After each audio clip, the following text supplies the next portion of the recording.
Hi everybody! So today guys, ang papa ko na naman ay may gustong i-request sabaw. Rice. Para makakain na din siya at makahigop-higop ng sabaw. Ayan. Ano ka lang, papa? Pero buto-buto naman yan. Oo, buto-buto kasi hindi pwede siya ano eh. So ayan. Masang tayo. Sister, baka gusto mong buksan yung kita. Kasi diba, nahihirapan yung tao. Diba? Ayan.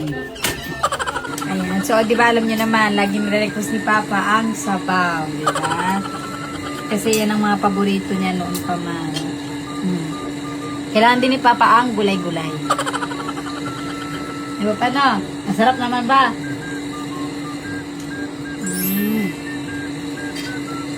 Diba? So, ako naman next, kakain ako mamaya. Unahin ko lang ang aking papa. Ano naman to? Tingin ka magtawa. Siyempre, gusto ko lagi inuuna si papa. Alam niyo naman, papa ko, mahal na mahal ko. Kailangan, bago ako kumain, dapat busog muna si papa. At paano? Ano ko lang ha. Ano nga ulit to ya? Anong ano to? Beef? Beef? Yes. Ayun, beef.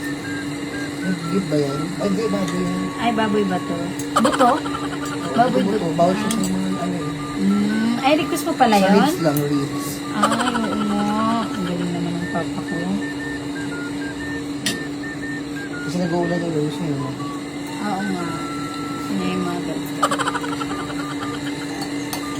Dahil nilalamig ang papa ko, request niya ng sabaw.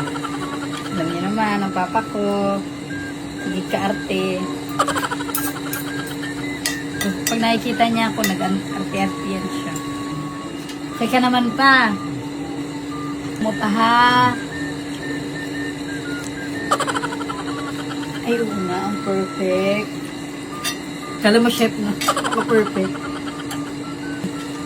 Busin mo to pa ha. Alam mo yung papa ko, malakas na kumain. Promise. Naniwala kayo sa akin. Ibang-iba siya noon. Kasi papa ko sobrang payat noon eh. Kasi, Pwede yung katawan niya. oo, bumabalik na oh. Hinda ko pa?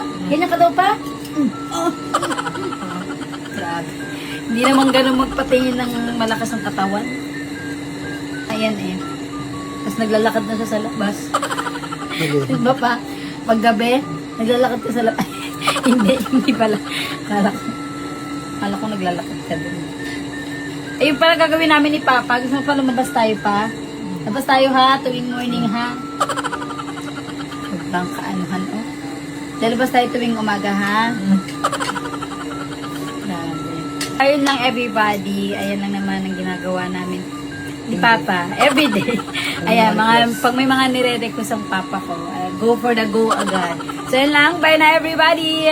So, yun guys, may bago na naman